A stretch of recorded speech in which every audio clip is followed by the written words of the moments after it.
तो हेलो भाइयों और उनकी बहनों। अब देखो यार, मैं कोई धर्म गुरु या कोई बाबा नहीं हूँ, बट मैं अपनी माइथोलॉजी को लेकर थोड़ा सा ऑब्सेस्ड हूँ। और ये बात एकदम सही है कि अगर आप किसी चीज़ को लेकर ऑब्सेस्ड होंगे तो भाई गलतियाँ तो तुमसे पक्का होंगी। अगर मुझसे हो तो भाई मुझे क्षमा कर देना please. So there are some thoughts जो मैंने असुर की सीरीज से उठाए हैं। नंबर 1, नैतिकता अंधकार है और अंधकार ही आरंभ और अंत भी। नैतिक मूल्य यानी कि मानवता, दया, प्रेम, ये सब नैतिकता के उदाहरण है और यही हमारे समाज का आधार भी। और समाज के बिना मनुष्य अपनी असलियत दिखाने लगेगा, जानवर बन जाएगा। तुम कलयुग में प्रवेश कर रहे हो और तुम्हारे हाथ कौन सी कंपनी का यंत्र, आई डोंट नो। नहीं यार, मेरे को बिल्कुल नहीं पता भाई, लेकिन मुझे पता है कि तुमने एक वीडियो जरूर देखा होगा जिसमें एक लड़की को एक लड़के ने रोड पर 15 या 16 चाकू मार के मार दिया। यहाँ पर समस्या ये नहीं कि वो बुरा है, उसने ऐसी निर्दयी भरा काम क्यों किया। यहाँ समस्या ये है कि हमारा समाज या उसके आसपास जो लोग थे वो उसको देखकर मौन थे। ये बहुत बड़ी समस्या है क्योंकि हम समझ नहीं सकते कि नैतिकता के मूल्यों में ढके लोग जो चुप्पी बांध लेते हैं और कुछ नहीं बोलते जब कुछ गलत हो रहा हो तो वह विनाश को बुलाते हैं। ऐसा पहले भी हो चुका है। महाभारत के समय में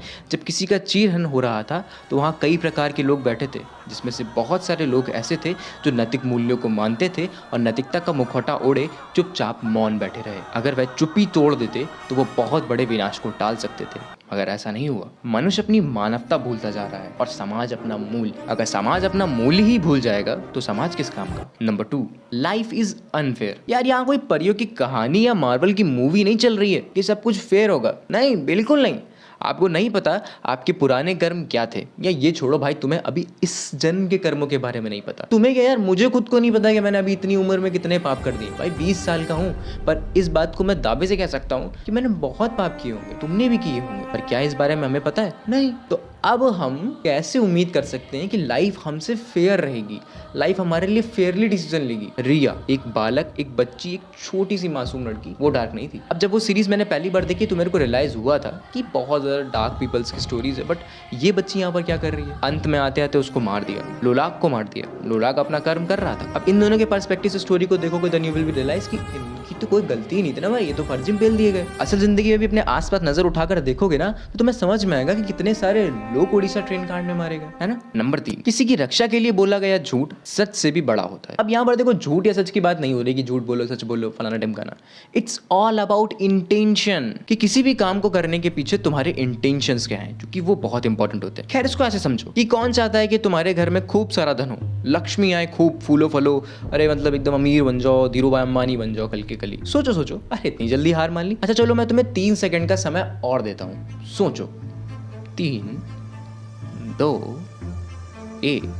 देखो, इसका उत्तर है चोर। चोर चाहता है कि तुम्हारे घर में बहुत सारा धन हो, बहुत सारी लक्ष्मी हो, तुम एकदम धीरूभाई अंबानी बन जाओ, एकदम अमीरो अमीर। क्यों? You know what I mean. उसके इंटेंशंस क्या है ये तुम जानते हो बहुत अच्छे से। चलो, मेरे पास तुम्हारे लिए एक और सवाल है। मुझे बताओ कि कौन चाहता है कि तुम तकलीफ में हो, शारीरिक तकलीफ में, मानसिक तकलीफ में? कौन चाहता है कि तुम्हें चोट लगे, तुम्हें दर्द हो, तुम्हारा स्वास्थ्य ठीक ना हो? तो इसका जवाब बहुत कठिन नहीं है, कमेंट सेक्शन में दे सकते हो इसका जवाब। नंबर 4, माफी तुम्हारी लगभग सभी समस्याओं का समाधान है ब्रो। मतलब इस संसार में माफी इतनी ज्यादा मुश्किल चीज हो गई है कि कोई किसी को माफ कर नहीं सकता तो कोई किसी से माफी मांग नहीं सकता। लेकिन इस बात को भी ध्यान में रखो कि किसी को माफ करने के लिए गट्स तो चाहिए होते हैं। बोले तो बूता, आपको बूता लगेगा किसी को माफ करने के लिए? सोच कर देखो, एक बलात्कारी है, उसको उसकी सजा मिल गई, जितने भी साल की जेल या जो भी है मुझे क्लियरली पता नहीं है, तो उसको उसकी सजा मिल गई और कोर्ट ने उसको छोड़ दिया। अब क्या तुम उससे आम इंसानों जैसा व्यवहार कर पाओगे? क्या वो तुम्हारे लिए नॉर्मल है? क्या तुम उसको अपने समाज का हिस्सा मानोगे या तुम उससे दुर्व्यवहार करोगे? Obviously you can't accept that guy. तुम्हें वो स्वीकृत नहीं होगा, तुम उससे अपनी बेटी की शादी नहीं करा सकते। यही चीज है, हम कभी किसी को माफ कर ही नहीं सकते, और जब तक हम किसी को माफ नहीं कर सकते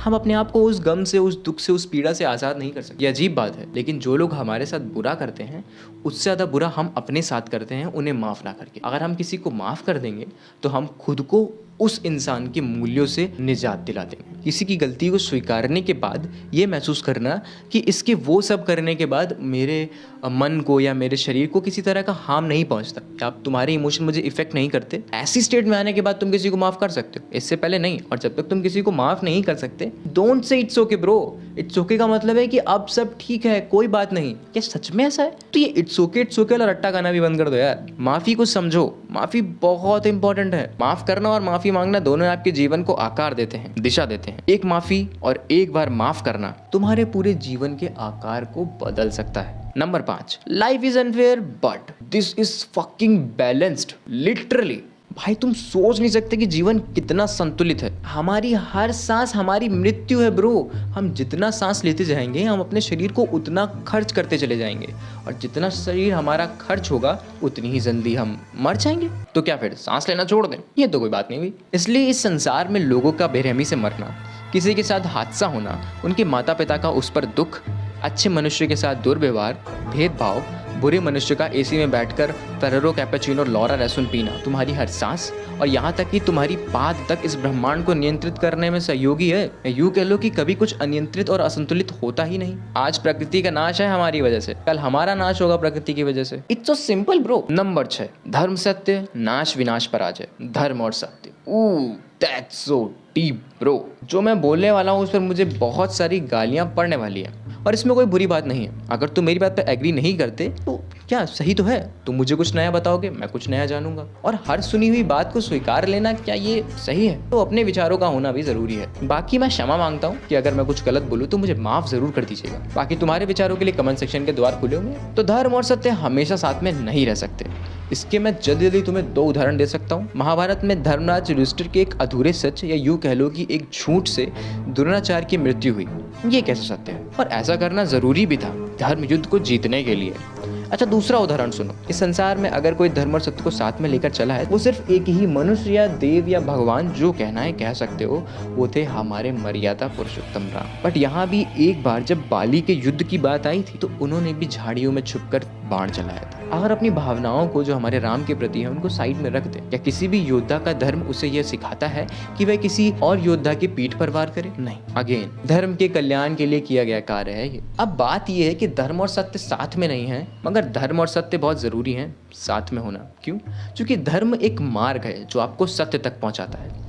अब यहाँ धर्म में रिलीजन्स की बात नहीं कर रहा, सत्य में सच बोलने की बात नहीं कर रहा। धर्म बोले तो आपके कर्म, जो आपके निहित कर्म है, जो आपको करने चाहिए, और सत्य बोले तो रियलिटी, वास्तविकता। तो वास्तविकता तक जाने के लिए धर्म एक मार्ग है, उस पर चलेंगे तो वास्तविकता तक पहुंच जाएंगे। धर्म और सत्य दिन और रात की तरह है, कभी साथ नहीं, मगर एक दूसरे के बिना दोनों अधूरे। नंबर 7, असुर में एक कहानी सुनाई गई थी जो कुछ इस प्रकार थी कि आदिकाल में 3 असुर हुए जिन्होंने अपनी सिद्धियों और तपस्या से 3 उड़ते हुए नगरों की रचना की, जो अकेले तोड़े नहीं जा सकते थे। जिसके शौर्य को देख देवता जल उठे और वे विष्णु के पास गए। अब जो कि वे तीनों असुर वेदों का पालन करते थे तो उन्हें मारना असंभव था। तो विष्णु ने छल की रचना की और छल से उन असुरों से पाप करवाए गए, और शिव ने उन तीनों शहरों को एक ही तीर से एक साथ नष्ट कर दिया। लेकिन असुरों की पीड़ा देख शिव की आंखों में भी अश्रु आ गए, और जब वह अश्रु धरती पर गिरे तो उन्होंने एक आकार ले लिया जिसे हम रुद्राक्ष के नाम से जानते हैं। आपके अनुसार ये कहानी किसकी है?